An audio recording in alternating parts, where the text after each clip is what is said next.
अनेकांची अशी कंप्लेंट वाचायला किंवा ऐकायला मिळालेली आहे की तुम्ही त्याच सेलर्सना प्रमोट करता, तर या विधानात कितपत तथ्य आहे? कसं आहे की प्रत्येक वाक्याला किंवा प्रत्येक आरोपाला दोन बाजू असतात. ठीक आहे.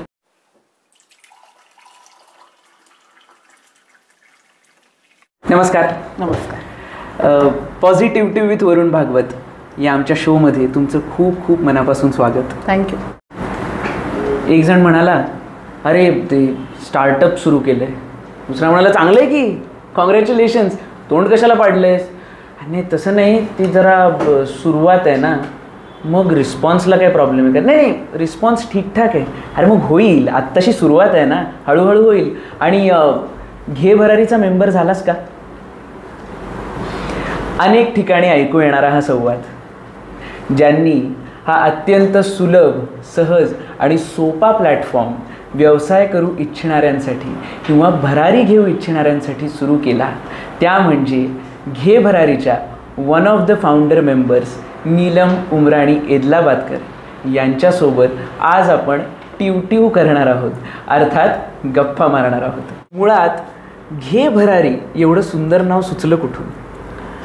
व्यावसायिकांना सपोर्ट कुठेही नसतो. त्याच्यामुळे कसं असतं की घरातनं सपोर्ट नाही, बाहेरनं सपोर्ट नाही, काहीच करता येत नाही म्हणून तू व्यवसाय करतोयस, हा जो एक आपल्याकडे सोशल स्टिग्मा म्हणू शकतो आपण, त्याला कोणाचा तरी सपोर्ट पाहिजे आणि एक छान नाव असलं तर अजून उमेद येते, उभारी येते. यासाठी घे भरारी खूपच खरोखरीच हे प्रेरणा देणारं एक नाव आहे.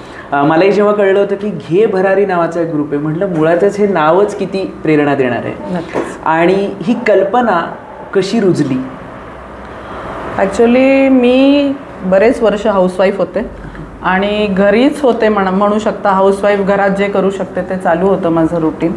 पण माझा वर्गमित्र राहुल कुलकर्णी, त्याला एक्झिबिशन्स आणि इव्हेंट्समध्ये इंटरेस्ट होता. सो जस्ट फेसबुक स्क्रोल करताना मी त्याची पोस्ट बघितली की मी आता इव्हेंट्समध्ये जातो किंवा मी एक्झिबिशन करणार आहे. तर मी सहज अप्रोच केलं, कारण बरेच वर्ष घरात बसल्याने मला असं सॅच्युरेशन आलं होतं की काहीतरी आता आपल्याला केलं पाहिजे. सो त्याला विचारलं आणि आम्ही दोघांनी मिळून हा घे भरारीचा प्लॅटफॉर्म जॉईन केला. कारण काहीतरी करायला हवं होतं आणि भरीव काहीतरी करायला होतं. एका वयानंतर तुम्हाला जेव्हा काहीतरी करायचं असतं त्याला समाजासाठी काही आपण करू शकतो का, काही कॉन्ट्रीब्युशन देऊ शकतो का, ह्याचा विचार प्राधान्याने केला जातो आणि तो आमच्या दोघांमध्ये बऱ्यापैकी जास्त मोठ्या प्रमाणावर होता. त्यामुळे घे भरारी प्लॅटफॉर्म आज जिथे आहे तो एक मेन हे आहे की लोकांना आपण काहीतरी चांगलं देऊया. नक्कीच. आज नक्कीच हा प्लॅटफॉर्म यशाच्या एका शिखरावर आहे, पण या शिखरापर्यंत जाताना सुरुवात आपल्याला बेसपासून करावी लागते. तर हे सगळं उभं करताना काही अडचणी आल्या? अडचणी ॲक्च्युली काही नाही आल्या, कारण की प्रचंड वर्कोहोलिक आपण म्हणतो तसे आम्ही आहोत. त्याच्यामुळे किती तास काम करायचं, काय करायचं, किती करायचं, कुठे जायचं, किती वेळ जायचं, किंवा रात्री जागायचं की नाही, किंवा असे कुठलेही प्रश्न आम्हाला पडले नाहीत की तिथे किती काम करायचं असा कधीच त्याच्या मागे हेतू नव्हता, किंवा कोणासाठी करायचं आहे, मग ह्याच्यातून आपल्याला पैसा मिळणार आहे का, हे सुद्धा विचार त्याच्यात नव्हते. त्याच्यामुळे मला वाटतं त्या एक ध्येयाने आपण जेव्हा वेडं होतो तसे आम्ही होऊन हे काम केलं. ज्या वेळेला पॅन्डेमिक आलं त्यावेळेला आमचं एक एक्झिबिशन लाईंड अप होतं. तर साधारण 200 स्टॉल होते आणि 200 स्टॉल म्हणजे प्रत्येकाने साधारण 1.5-2 लाखाचा माल मागवलेला असतो. सो ते कॅन्सल झाल्यावरती प्रचंड मोठा लॉस होता, लोकांचा होता आणि आमचाही होता. पण आमच्याबरोबर जे स्टॉल होल्डर होते ते नर्वस खूप होते. सो त्यांच्यासाठी काहीतरी करायचं म्हणून हा फेसबुकचा प्लॅटफॉर्म काढू असा विचार केला की ठीक आहे, आता ऑफलाईन आपण काही करू शकत नाही, पण मग ऑनलाईन काही करूया का, हा आम्ही विचार केला आणि ह्याचे मुहूर्तमेढ रोवली. ह्याचा मुहूर्त किती साली रोवला गेला? हा 1 मे 2020ला आम्ही हा ग्रुप चालू केला फेसबुकचा. त्याच्या आधी खूप चालू होतं की काय करता येईल, काही समजत नव्हतं, कारण फेसबुकवर आम्ही तेवढे कधीच ॲक्टिव्ह नव्हतो. म्हणजे ॲक्च्युली मी तर कधीच नव्हते. जसं बायकांचं असतं की अरे फेसबुकमध्ये आपलं लॉक ठेवा अकाउंट, कोण काय मेसेजेस टाकतं, मेसेंजरवर मेसेज करतं किंवा काही, त्याच्यामुळे मी तशा घाबरतच होते ॲक्च्युली, कारण विश्वासार्हता अनेक. हां. आणि म्हणजे मी घरी होते त्यामुळे एका वेगळ्या पोशात मी जगले बरेच वर्ष. पण एकदा ह्या कामात शिरल्यावरती आपला पूर्ण आउटलुक बदलून जातो आणि आपण खूप वेगळे होऊन जातो. हे इथे आल्यावर कळलं.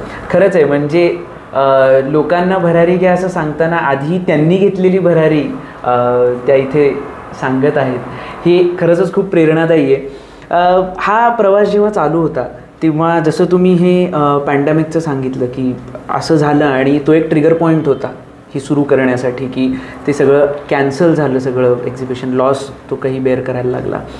अशा पद्धतीच्या अजून काही अडचणी या दरम्यान येत गेल्या म्हणजे या प्रवासात? ॲक्च्युली कसं आहे की हे एक्झिबिशन कॅन्सल झालं. सो त्यावेळेला आम्ही एक टी व्हीचा इंटरव्ह्यू, एक टी व्ही चॅनलवाले आले होते की काहीतरी तुमच्या इथे जो लॉस झाला आहे तर काही कव्हर करूया का म्हणून. तर 2-3 इंटरव्ह्यू आम्ही ठेवले होते त्यातल्या बायकांचे. तर एक जण इंटरव्ह्यू देताना खूप रडली, कारण की त्यांना म्हणजे त्यांचे मिस्टर वारलेले होते ऑलरेडी आणि त्यांनी जो माल मागवला होता तो घरात एवढ्या मोठ्या खोल्यांमध्ये सगळा पसरून पडून गेला होता आणि त्यांचा आता दुसरा काही सोर्स नव्हता इन्कमचा.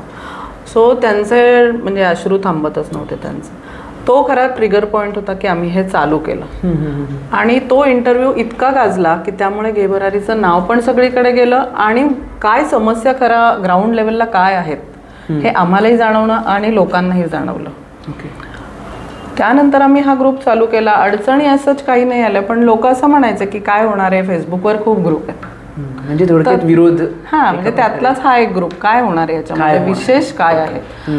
सो विशेष हेच होतं की सगळ्या ग्रुपला पैसे देऊन पोस्टिंग हा मुख्य हे होता.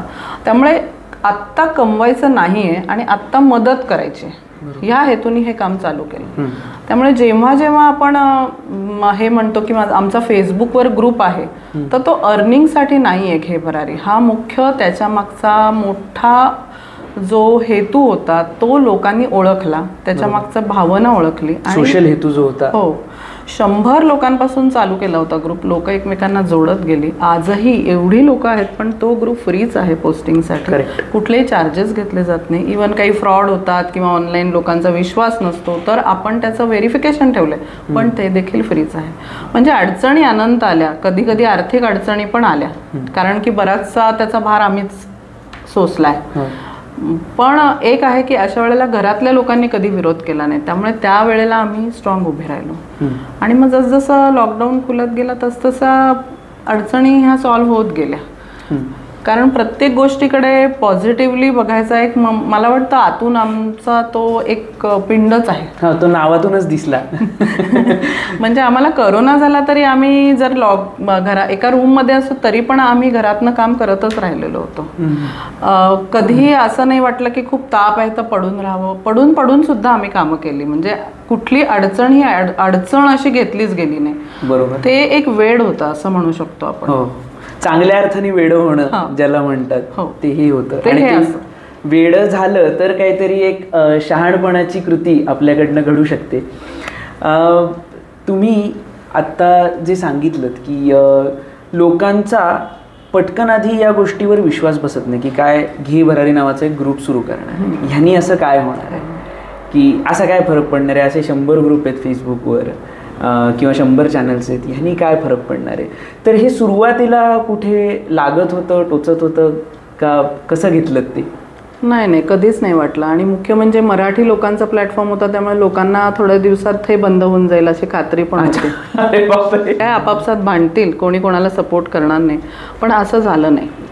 आम्ही माहीत नाही कसं पण वर्कशॉप्स घेतली, ऑनलाईन झूम मीट्स घेतल्या, लोकांमध्ये ते विचार रुजवले, लोकांना पोस्टिंग शिकवलं, फेसबुक वापरता येत नव्हतं ते शिकवलं. त्यामुळे लोकांशी आमचा खूप कनेक्ट झाला. इतका कनेक्ट झाला की एखाद्याची नोकरी गेली, त्यांना काही प्रॉब्लेम आहे तर ते पण आमच्याशी पर्सनल प्रॉब्लेम शेअर केले, त्यांना आम्ही त्याच्यातून मार्ग दाखवले, वेगवेगळे बिझनेसेस उभे केले. अगदी भाजी विकणारा सुद्धा त्यावेळेला आमच्या बरोबर होता. आणि म्हणजे पॅन्डेमिकमध्ये कोणी असं लॉकडाऊन घरात आहे, त्यांना काही नाही आता की क्वारंटाईन आहेत, पण त्यांना डबा पोहोचवण्यापर्यंत सगळे लोक त्यावेळेला आपल्या बरोबर होते. इतकंच नाही, डॉक्टर्स होते आपल्या इथे. आपण लेक्चर्स घेतली वेगवेगळ्या पॅकिंगवरती, सोशल मीडिया मार्केटिंग सगळ्यावरती, आणि लोकांनी त्याचा खूप सुंदर फायदा घेतला, मी तर असं म्हणेन. खरंच आहे. म्हणजे एकीकडे जर आपण पाहायला गेलं तर अनेक ऑनलाईन फ्रॉड्स आपल्याला बऱ्याच प्रमाणात बघायला मिळतात आणि जसं मॅमनी सुद्धा त्यांच्या सुरुवातीच्या काळातलं सांगितलं की मीही फेसबुकवर जास्त नसायचे, कारण विश्वास किंवा या गोष्टींची एक थोडीशी भीती असते की चुकून माझ्याच बाबतीत फ्रॉड घडला तर काय, आणि अनेकांना याचे चटके बसलेले देखील असतात. पण घे भरारीच्या बाबतीत आपण निश्चितच असं म्हणू शकतो की एक अत्यंत विश्वासाचं नेटवर्क इथे तयार झालेलं आहे. आणि त्यांनी जी गोष्ट सांगितली की इथे रजिस्ट्रेशन करण्यासाठी कुठल्याही पद्धतीचे चार्जेस आकारले जात नाहीत. नवनवीन स्टार्टअप करणारी जी मंडळी आहेत, ज्यांना व्यवसाय करण्याची इच्छा आहे, ते अगदी फ्री इथे रजिस्ट्रेशन करू शकतात. त्याचं व्हेरिफिकेशन देखील केलं जातं, पण याचे कोणते चार्जेस घेतले जात नाहीत. ही एक खूप उत्तम गोष्ट आहे. याच्यातून त्यांचा सोशल व्ह्यू आपल्याला तितकाच दिसतो. ॲक्च्युली कसं आहे, आम्हाला बिझनेसेस वाढवायचे आहेत. जे छोटे व्यावसायिक आहेत ना, त्यांना घरातनं तसा पाहिला तर काही सपोर्ट नसतो, निदान आपल्या मराठी लोकांमध्ये. कुठलाही माणूस म्हणला की मला बिझनेस करायचा आहे किंवा मी काहीतरी छोटा स्टार्टअप चालू करतो, तर लोक त्याला म्हणतात काय तुला जॉब नाही मिळाला का, किंवा तुला इंजिनियर व्हायचं आहे आणि तुला कुठेतरी फॉरेनला जायचं आहे, MS कर तू आणि परदेशात तू निघून जा, इथे काही भवितव्य नाही, किंवा नोकरी केलीस तरच तुझं काहीतरी खरं आहे. हा आपल्याकडे मराठी लोकांमध्ये आपले आई वडीलही तेच शिकवतात, आपण आपल्या मुलांनाही तेच शिकवतो. तर हे कुठेतरी थोडंसं थांबायला पाहिजे, बदललं पाहिजे. हां, आणि ह्याच्यामध्ये छोटे छोटे व्यवसाय करणाऱ्यांना जो सन्मान नाही आहे ना, म्हणजे हा स्टॉल लावतोय ह्याच्यात काय विशेष आहे, किंवा हा छोटासा काहीतरी स्टार्टअप आहे ह्याचं काही खरं नाही, 4 वर्षात हा नोकरीला लागेल, हा घरातनं जो नेगेटिव्हिटी असते ना सुरुवातीला, ती घरात नाही, पण ॲटलिस्ट मग बाहेर न कुठेतरी असा एक बिझनेस ग्रुप पाहिजे की जो तुमच्यासाठी काहीतरी थोडा तरी सपोर्ट देतोय विदाउट टेकिंग एनी मनी. हा त्याच्या मागचा हेतू आहे. त्याच्यामुळे हा जो ग्रुप आहे याच्यात बिझनेसेस छोट्याचे मोठे झालेले आम्हाला बघायचे आहेत, बंद पडू नयेत व्यवसाय, ही त्याच्या मागची एक भावना आहे. वा, ही खूप छान भावना आहे. याला जोडून मला एक विचारायचं आहे की कुठले व्यवसाय बंद पडू नयेत म्हणून ते आपण त्याच्यासाठी काम करतोय. तर असा कुठला कधी किस्सा घडला की जेन्युइनली काहीतरी बंद पडत होता एखादा व्यवसाय आणि घे भरारीमुळे त्याला एक उभारी मिळाली, असं एखादं? असं अगदी एक्झॅक्ट आता लगेच आठवेल असं नाही, पण असं खूप गोष्टी आहेत की करोनाच्या काळात कोणाच्या नोकऱ्या गेल्या होत्या, तर त्यावेळेला कसं होतं की नोकरी नाहीच आहे नवऱ्याला समजा, आणि बायकोची शाळेतली नोकरी आहे तर शाळाही बंद आहेत. सो घरात येणारा महिन्याचा जो पैसा आहे हा पूर्णपणे बंद आहे. मग अशा वेळेला आम्ही त्यांना हा एक प्लॅटफॉर्म दिला. जर एखादी टीचर असेल तर ती ॲड टाकायची की मी संस्कृत शिकवते किंवा मराठी शिकवते, तर आहे का कोणी. फॉरेनमधनं त्यांना स्टुडंट्स मिळालेले आहेत आणि तेव्हापासून त्यांचा एक नवीन बिझनेस चालू झाला. म्हणजे नवीन बिझनेसेस चालू हे अशा पद्धतीने सुद्धा होऊ शकले, म्हणजे एकातनं जरी बंद झालं तरी दुसरा मार्ग त्यांचा खुला झाला अशा पद्धतीत. किंवा ज्यांचे बिझनेसेस बंद पडतात किंवा त्यांना असं चिंता वाटते की आता मी काय करू, तर त्यांना नक्कीच ह्याच्यावर स्क्रोल जरी केलं तरी त्यांना खूप आयडियाज मिळतात. आपल्याकडे सण असतात बरेचसे, सो कित्येक लोक अक्षरशः म्हणजे 30-40 हजार मोदक गणपतीच्या काळात करून विकलेल्या बायका आपल्याकडे पॅन्डेमिकच्या काळात सुद्धा आहेत, आता तर जास्तीच करत असतील. आमच्याकडे ॲक्च्युली डेटा नसतो कारण आम्ही तेवढं हे केलं नाहीये, पण लोकांचे बिझनेसेस बंद पडण्याऐवजी मला वाटतं ते स्क्रोल करून ते शोधतात की मी काय करू शकतो, माझ्यात काय स्किल आहे, आणि नवीन बिझनेसेस सुरू होतात आणि ते नक्की वाढतात, एवढं नक्की. सो बिझनेस आयडियाज सुद्धा त्यातून जनरेट होत आहेत, कारण इतके लोक आपल्या ग्रुपला जॉईन झालेले आहेत आणि प्रत्येकाचे वेगवेगळे व्यवसाय आहेत. इतकंच नाही तर म्हणजे मला अशी गंमत आवडेल नक्की सांगायला की लॉकडाऊनच्या काळात कोणाला फेसबुक वापरायला येत नव्हतं बऱ्याचशा जणांना, कारण की ह्या लोकांना हे माहीत होतं की मी स्टॉल लावला, समोर माझा कस्टमर आला किंवा दुकान आहे, कस्टमर आला, मी विकणार. बरोबर, पारंपरिक. हां, कधी असं ऑनलाईन किंवा फेसबुक, माझ्यासारखेच बरेच लोक असं म्हणू आपण क्षणभर. सो मग त्यांना आपण हे जे प्रशिक्षण दिलं त्याच्यातून त्यांना ज्या प्रचंड ऑर्डर मिळाला, त्याच्यामुळे कॉन्फिडन्स लेवल पण त्यांची खूप बिल्ड झालेली आहे त्या काळामध्ये. तर हाही एक खूप मोठा ॲडव्हान्टेज आहे. घे भरारीच्या आपल्या ग्रुपमधील सेलर्सचे काही यशापयशाचे इंटरेस्टिंग किस्से आहेत? अरे खूप आहेत ॲक्च्युली. आपण आठवायला गेलं तर कधी कधी खूप मस्त वाटतं, नॉस्टॅल्जिक पण वाटतं आणि बघून खूप सुंदर वाटतं की आपण कोणासाठी तरी काहीतरी करू शकतो. एक पहिला किस्सा मला नक्की सांगायला आवडेल जी आत्ता घे भरारीत खूप फेमस आहे. तिचं आता 2-3 बुटीक आहेत किंवा खूप छान नाव झालेलं आहे. सो तिने नुकतं बुटीक घेतलं मार्चमध्ये आणि लॉकडाऊन झाला. जे काही मागवलं होतं ते सगळं आत पडून राहिलं आणि त्या बुटीकमध्ये कसं होतं, नुकतं ते फॉर्म झाल्याने थोडासा ओलसरपणा होता. सो आतलं सामान खराब होईल ह्या भीतीने तिची झोपच गेली, कारण नवऱ्याकडून एकदम हट्टाने असे पैसे घेऊन बुटीक वगैरेचं रेंट भरलं होतं. सो एवढा सगळा माल मागवलेला तसाच पडला तिच्या आतमध्ये आणि मग ते खराब व्हायला सुरुवात झालं. आणि तिला त्यावेळेला काही घेभरारी वगैरे माहीत नव्हतं, तर तिच्या एका मैत्रिणीने घेभरारीत तिला इंट्रोड्यूस केलं आणि तिने पहिला लाईव्ह केला. त्या लाईव्हमध्ये तिला इतक्या ऑर्डर्स आल्या की तिचा तो सगळाच्या सगळा माल ॲट अ स्ट्रेच विकला गेला. क्या बात आहे. पूर्ण. आणि त्यानंतर तिच्या दुकानात जे काही थोडंफार राहिलं होतं तेवढंच, पण त्या जीवावर तिने मॅन्युफॅक्चरिंगचं युनिट चालू केलं ताबडतोब. जसा फर्स्ट लॉकडाऊन तिचा आपला ओपन झाला, फर्स्ट मॅन्युफॅक्चरिंग युनिट तिचं चालू झालं. आज तिच्याकडे जवळपास 15 कारागीर आहेत. म्हणजे ती प्रत्येक एक्झिबिशनमध्ये पण असते आणि म्हणजे सगळीकडे तिचं चांगलं नाव आहे, सर्व्हिस चांगली देते. पण एका लाईव्हनी तिचं आयुष्य पूर्णपणे बदलून गेलं. हा एक आहे. आणि दुसरा एकीला कॅन्सर होता. लॉकडाऊन झाली त्यावेळेला नेमकी तिच्या नवऱ्याची नोकरी गेली आणि घरात इन्कम नव्हतं. तिचे केमोचे सेशन्स चालू होते त्यावेळेला. सो आता प्रत्येक वेळेला कसं नवऱ्याकडून पैसे घेताना एरवी तिला वाटायचं नाही, पण आता त्याची जॉब नाही आणि आपला कॅन्सर आणि मग प्रत्येक वेळेला कसे घ्यायचे, तर तिने एक काहीतरी काश्मीरी वस्तू मागवल्या आणि त्याचा एक लाईव्ह ग्रुपवरती केला. आणि तिने त्या महिन्याची पूर्ण ट्रीटमेंट सगळी तिच्या स्वतःच्या पैशाने केली होती. हा एक जबरदस्त किस्सा आहे. हा मी कधीच विसरू शकणार नाही, कारण ज्यावेळेला हे सगळं घडलं त्यावेळेला तिचा मला फोन आला.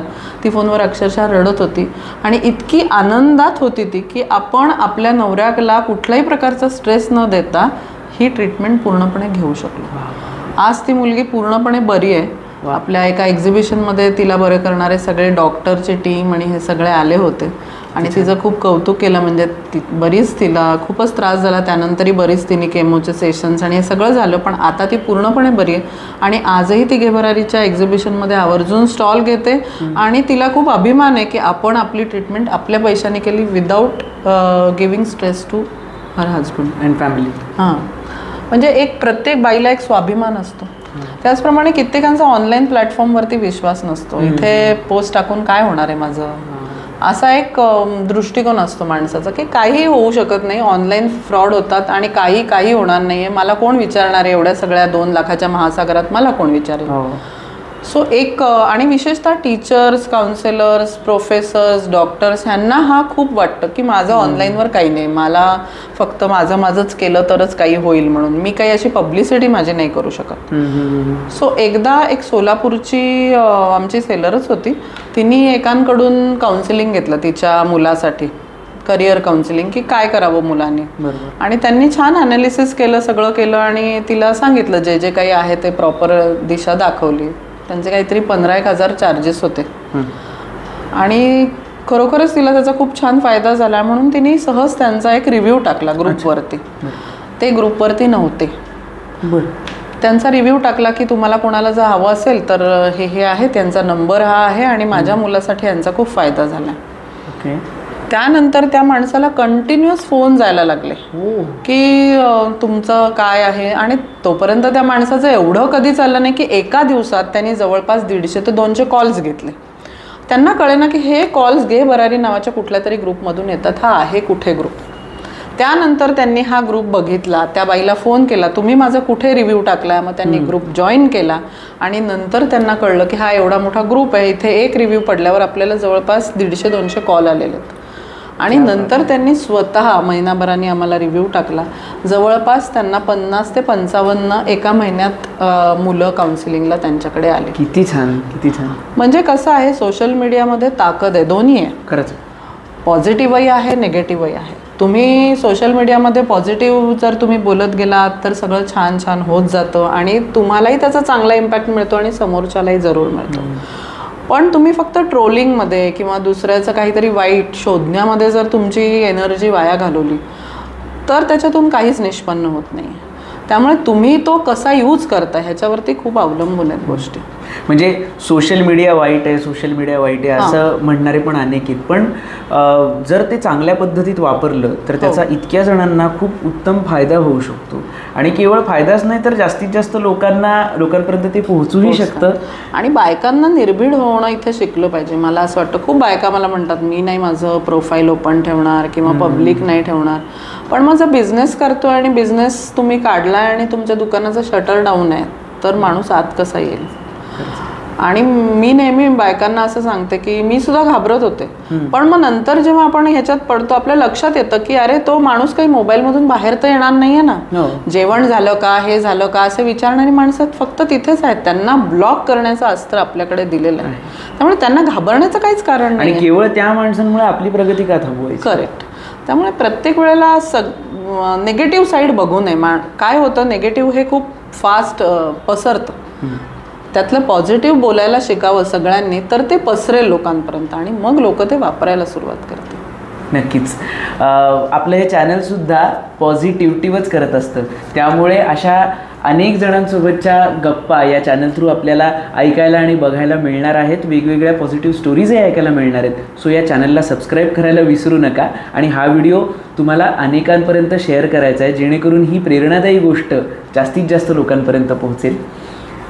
मॅम, आता हे काही सेलर्सचे तुम्ही फार छान किस्से सांगितले, जेणेकरून त्यांना त्याचा कसा फायदा झाला, त्यांना कसं यश मिळालं. तसे तुमचे असे काही किस्से आहेत का या दरम्यानच्या या प्रवासातले?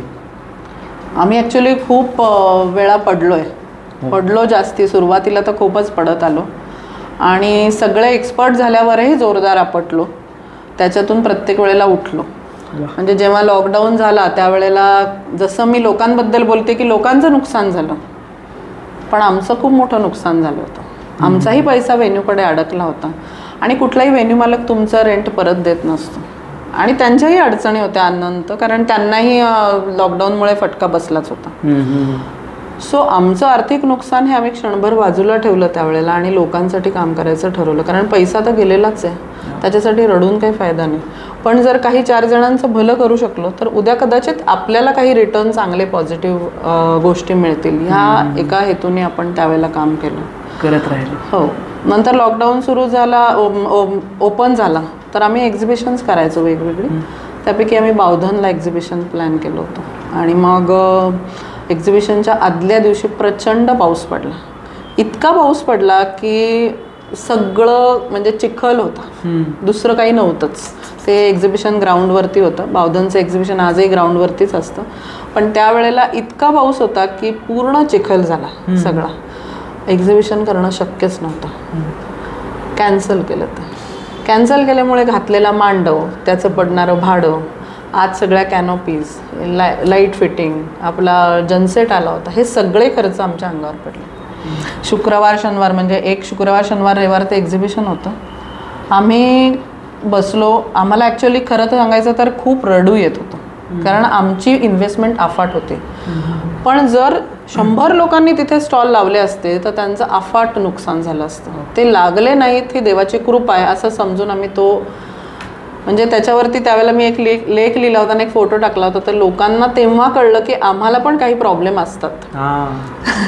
आणि मग नंतर आम्ही तेच एक्झिबिशन नेक्स्ट वीकमध्ये ट्रान्सफर केलं पुढच्या आठवड्यात आणि 4था दिवस त्या एक्झिबिशनला एक दिला. 3 दिवसाचं 4 दिवस केलं एक्झिबिशन. लोकांना फायदा दिला आणि आम्ही ते एक्झिबिशन आमच्या अंगावर घेतलं त्यावेळेला.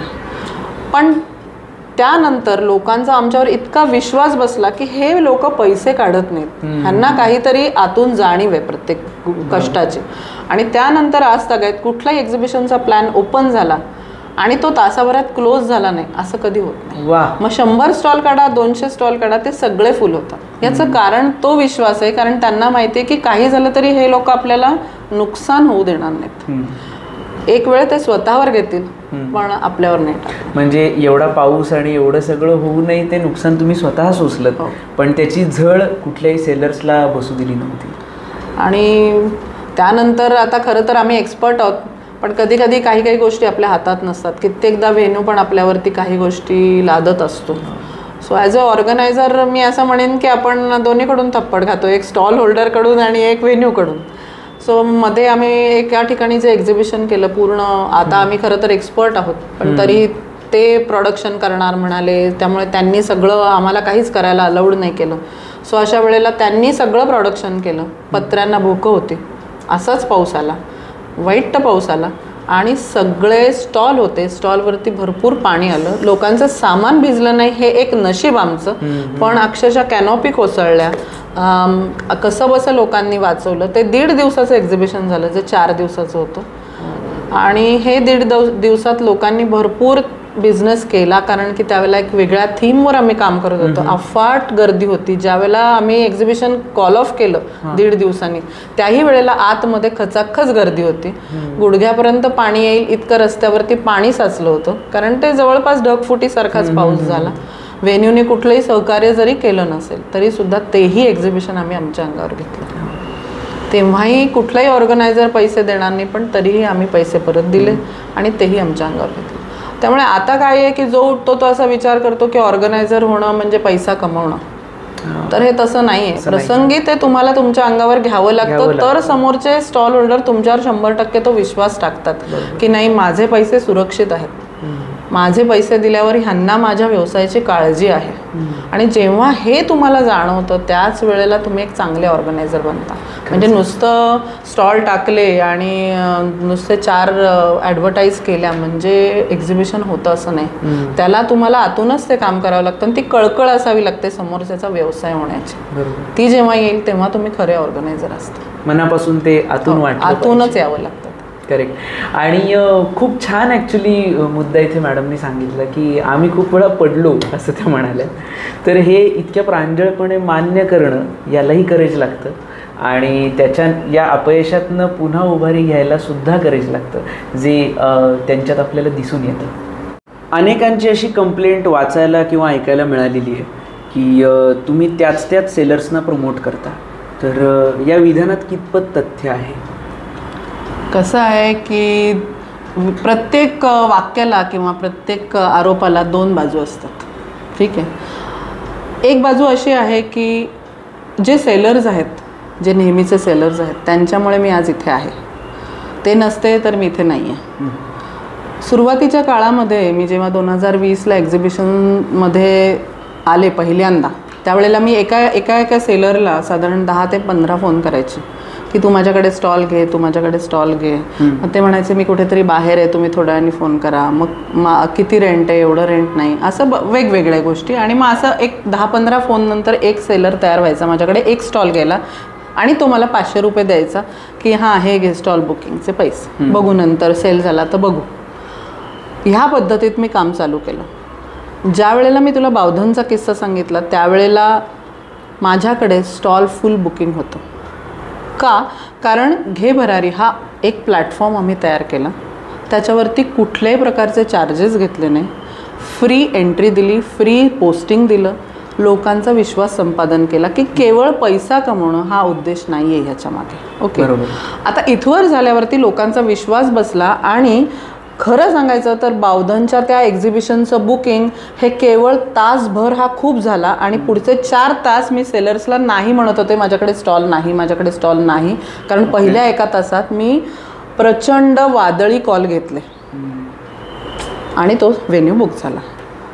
ज्या वेळेला माझ्याकडे काहीही विश्वासार्हता नव्हती, माझी काही स्टँडिंग नव्हतं, त्यावेळेला ज्यांनी मला सपोर्ट केला ते आज तागायत. जर मी म्हटलं नाशिकला चल येतात, औरंगाबादला चल येतात, माझ्या एका शब्दावरती विश्वास ठेवून ते कुठंही येतात. ते जर नसतील तर मी नवीन कुठलाही प्रयोग पण नाही करू शकणार. समजा मला औरंगाबादला एक एक्झिबिशन घ्यायचं तर कुठलाही नवीन सेलर मला विचारेल किती फुटफॉल येईल, तो मला माहीत नाही आहे, कारण की मी औरंगाबादला मी पहिल्यांदा चालले, नाशिकला चालले, किती फुटफॉल येईल मला माहीत नाही आहे. सो जे विनाशर्त मला पाठिंबा देतात असे काही सेलर्स जरूर आहेत ज्यांच्यामुळे मी आज उभी आहे आणि त्यांचं प्रमोशन मी नक्की करते आणि हे मला कबूल करायला बिलकुल कमी नाही वाटत. आता पार्ट 2, त्यांचं तेच का असतात, कारण की त्याचं उत्तर दिलं. पण नवीन लोकांनाही 100% आपण सपोर्ट करत असतो. नवीन कुठलाही कॉल आला तर मी साधारण असं आता आम्ही असं ठरवलं की 100 स्टॉल आहेत माझ्याकडे, तर 60 स्टॉल हे नवीन जुन्याच मेंबरचे असतील आणि 40 स्टॉल हे नवीन मेंबरला द्यायचे. आणि हे कंपल्सरी करायचं. आजही कुठल्याही एक्झिबिशनमध्ये जरी तू आलास तरी तुला असं दिसेल की 40 ते 50 स्टॉल हे नवीन दिलेले आहेत. ज्यांनी कधीही एक्झिबिशन केलं नाही आहे अशा व्यक्तीलाही स्टॉल देतो.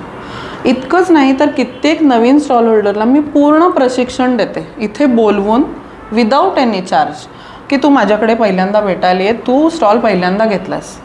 मी त्याला ऑनलाईन शिकवते सगळं. कित्येकांना माहीत नसतं की फेसबुकवरती मी ॲड कशी टाकू. त्यांना मी ती आजही शिकवते बोलवून. त्यांना मार्केटिंग करायला शिकवते, कॅनवा ॲप वापरायला शिकवते, त्यांना रील्स बनवायला शिकवते, त्यांना लाईव्ह करायला शिकवते आणि मी त्यांना तयार करते. आणि त्यांचाही एक्झिबिशनमधून, आता तर मी मुळात एक्झिबिशनमध्ये असताना सगळ्या नवीन सेलर्सचे लाईव्ह पहिल्यांदा घेते. त्यामुळे जुन्यांची माझ्याबद्दल अशी तक्रार असते की तू आजकाल नवीन लोकांचे लाईव्ह घेते आणि आमचे लाईव्ह घेत नाहीस. अरे सो प्रत्येक गोष्टीला दोन बाजू आहेत. माझ्या बाजूने विचार केला तर तुम्हाला हे नक्की कळेल की सगळ्याचा समतोल साधायचा आपण प्रयत्न करतो, पण शेवटी माणूस आहे, कुठेतरी आपल्या चुका होत असतात, त्या सुधारायचा प्रयत्न चालू आहे. आणि लवकरच माझा असा विचार आहे की ज्यांना आपण कधीच स्टॉल देऊ शकत नाही त्यांना कधीतरी त्यांच्याचसाठी फक्त एक एक्झिबिशन जरूर काढता यावं मला. तर हा माझा एक नवीन, म्हणजे मी असं ठरवते की हे लवकर नवीन वर्षात आपण हा संकल्प पूर्ण करावा. किती छान. मॅम, घे भरारीची भरपूर एक्झिबिशन्स होत असतात, पण या एक्झिबिशन म्हणलं की त्याचं रेंट असतं आणि ते भरपूर असतं. अनेकांच्या खिशाला ते परवडणारं नसतं. मग त्यांच्यासाठी तुम्ही काय करता? हे कबूल आहे की रेंट जास्ती असतं. रेंट जास्ती असण्याचं कारण असं असतं की घे भरारी मार्केटिंगवरती खूप विश्वास ठेवतो. कुठल्याही गोष्टीचं मार्केटिंग आणि ब्रँडिंग नसेल तर बिझनेसला अर्थ नाही, हा आमचा स्वतःचा एक विचार आहे. सो त्या दृष्टीने आम्ही आमच्या पद्धतीने काम करत असतो. पण मला हे माहिती आहे की एखादा नवीन स्टार्टअप असेल तर त्याला हे खूप अवघड वाटतं. सो कोणाचाही जेव्हा मला फोन येतो त्यावेळेला मी त्यांना हेच सांगते की पहिल्यांदा तुम्ही एक्झिबिशनमध्ये एकदम उडी मारू नका. घे भरारी हा फ्री प्लॅटफॉर्म आहे. फ्री पोस्टिंग अवेलेबल आहे, फ्री रजिस्ट्रेशन आहे. तुम्ही तिथे पहिल्यांदा तुमचा पाय रोवा. तिथे तुम्ही पोस्टिंग सुरू करा, रोज पोस्ट टाका, रोज 2दा पोस्ट फ्री आहेत, त्याचा तुम्ही चांगला लाभ घ्या. थोडेसे नॉमिनल चार्जेस देऊन लाईव्ह करू शकता तुम्ही, ते लाईव्ह करा आणि तिथूनच तुमचा बिझनेस पहिल्यांदा जनरेट करा. त्या व्यतिरिक्त तुम्ही स्वतःचं पेज वाढवा. आता जर का एक्झिबिशन्स व्यतिरिक्त मला लोकांसाठी काही करायचं असेल आणि मला आवडतं लोकांसाठी करायला, सो मी लोकांना लिटरली बोलून शिकवते. आणि पूर्वी मी टीचरही होते सायन्स मॅथ्सची. अच्छा. तर मी 8वी 9वी 10वीचे क्लासेस घ्यायचे. तर मला एक ते वेळच आहे शिकवायचं. त्याच्यातून अजून मी बाहेर आली नाही आहे. सो आता मी वेगळ्या पद्धतीने लोकांना शिकवते. मला जरा दिसलं की ही बाई पोस्टिंग करत नाही आहे तर मी तिला बोलवते आणि बोलवून तिला सांगते की तू मला ऑफिसवर भेट, मी तुला काहीतरी सांगणार आहे. आणि मी तिला लिटरली बसून शिकवते. घे भरारी ग्रुप कुठे आहे, फेसबुकवर तो कसा शोधायचा, घे भरारी पेज कुठे आहे, पेज आणि ग्रुपमध्ये काय फरक आहे, इथपासून पोस्टिंग कसं करायचं, हॅशटॅग म्हणजे काय, हॅशटॅगचा फायदा काय, लाईव्ह कसं करायचं, हे प्रत्येकाचं प्रशिक्षण मी त्यांना बसून देते. मला हे करायला आवडतं. वा. म्हणजे थोडक्यात काय, मी वर्कशॉप घेते त्यांची लिटरली कित्येकदा. एक्झिबिशन सुद्धा आधी नुसतं बुकिंग केलं तर त्यांना मी असं सोडून नाही देत. मी लक्ष ठेवते की कोण पोस्टिंग करते कोण नाही आणि त्यांना बोलवून घेऊन त्यांना शिकवते. म्हणजे ते रक्तातच आहे बहुतेक माझ्या. त्याच्यामुळे लोकांना बिझनेस ऑनलाईन जनरेट व्हावा ही माझी खूप इच्छा आहे. कारण काय, एक्झिबिशनमध्ये तुम्ही रेंट देणार, मग त्याचं प्रेशर येणार तुम्हाला आणि मग ते रिकवर कसं होईल या प्रेशर खाली तुम्ही तिथे बिझनेस करावा असं मला अजिबात वाटत. त्यापेक्षा तुम्ही ऑनलाईन करा जिथे चार्जेस नाही आहेत, किंवा अगदी थोडेसे चार्जेस देऊन लाईव्ह करा आणि ते तुमचं प्रेशर तुम्ही तिथल्या तिथे करा.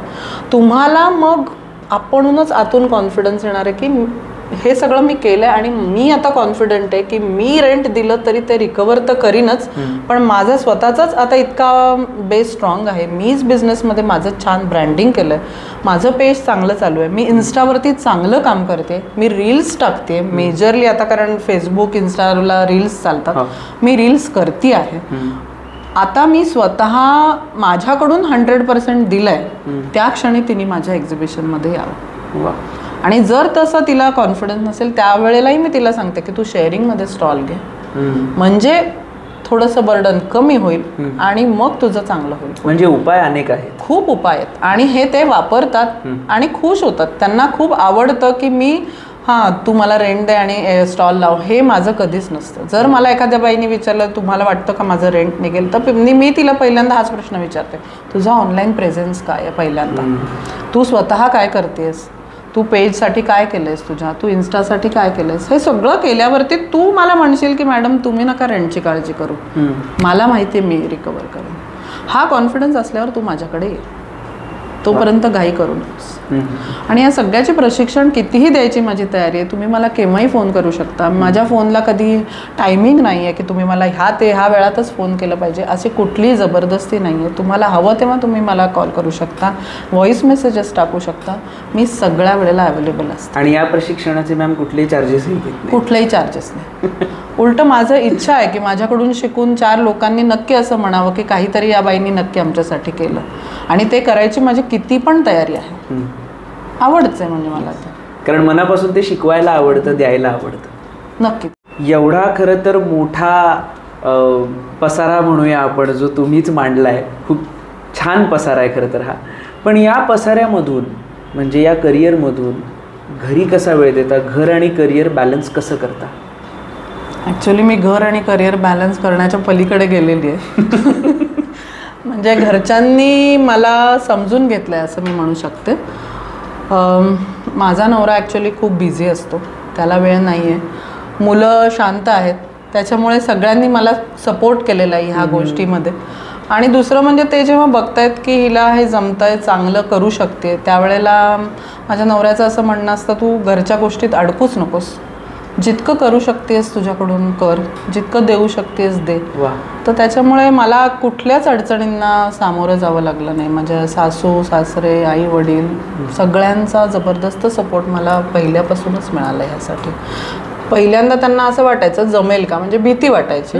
पण आता जेव्हा त्यांना कळलंय त्यावेळेला त्यांना सगळ्यांना फक्त अभिमानच वाटतो माझा. आणि कुठल्याही प्रकारे माझ्या मुलंही मला विचारतात, कधी कधी असं होतं, वाईट वाटतं, मुलं विचारतात की आई तुला वेळ आहे का. त्यावेळेला मला थोडंसं वाटतं की अरे, पण अदरवाईज काही घरच्यांकडून काहीच अडचणी नाहीत. पूर्ण सपोर्ट हा फक्त म्हणू शकतो आपण याच्यात. आणि या नवरात्रीच्या निमित्ताने मला हे विचारायला तुम्हाला आवडेल की तुमच्या दृष्टीने नवरात्र म्हणजे काय?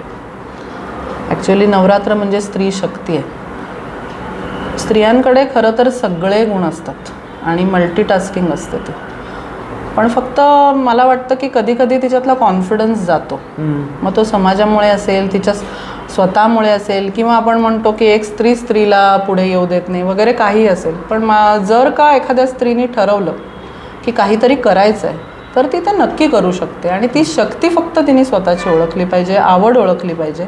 आणि मग जी काही बायकांना अशी सवय असते की मला ह्या अडचणी आहेत, त्या अडचणी आहेत, किंवा हे प्रॉब्लेम्स आहेत, हे सगळं जर थोडंसं तिने ते दूर टाकलं मनातनं की मी अडचणींचा पाढा वाचण्याच्या ऐवजी माझ्याकडे काय पॉझिटिव्ह आहे हे जर मी बघितलं की ह्या अडचणी आहेत ठीक आहे, पण हे सगळं पॉझिटिव्ह आहे माझ्या आयुष्यात, तर तिची शक्ती नक्की जागृत होईल आणि ती नक्की काहीतरी करेल. जे आपण सतत कारणं बायकांकडे हे असतं कारणं देणं, हे जर थांबवलं ना तर प्रत्येक स्त्री ही दुर्गाच आहे. वा, किती छान मेसेज तुम्ही या दिलाय.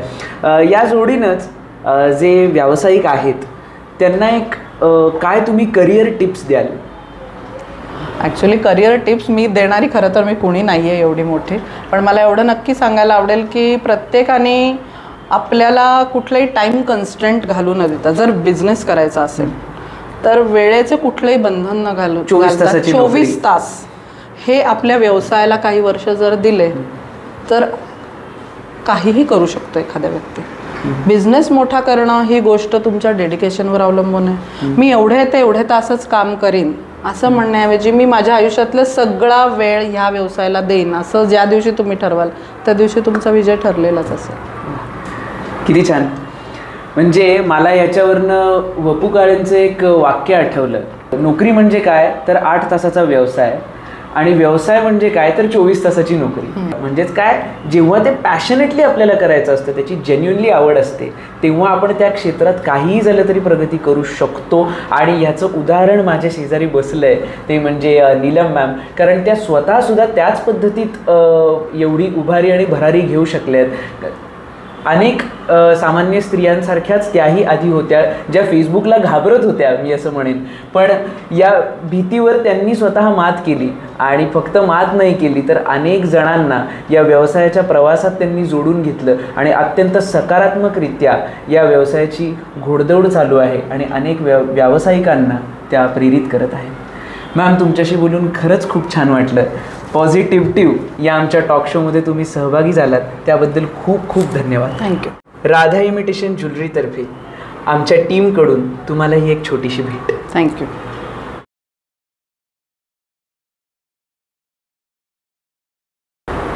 खूप मस्त आहे. थँक्यू. थँक्यू.